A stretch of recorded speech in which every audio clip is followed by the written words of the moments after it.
Strike-throughs are an excellent feature that you can access in Google Docs, especially when you are checking off things that you've written in a to-do list.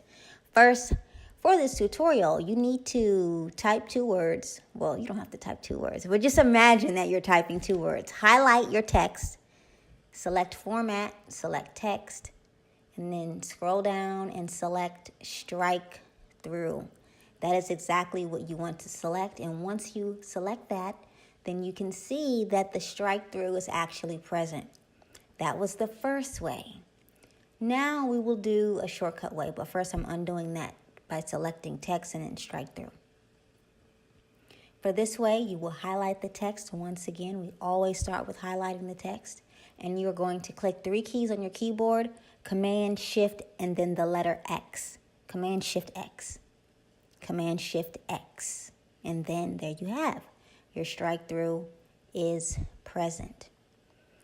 If you want to undo the strike through, you would just highlight your text again and then select the undo arrow. You also can highlight your text, select Format, Text, and then strike through.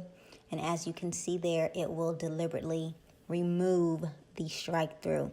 Comment down below. Let us know how you actually utilize this strike through feature in Google Docs, and do not forget to like, share, and definitely subscribe.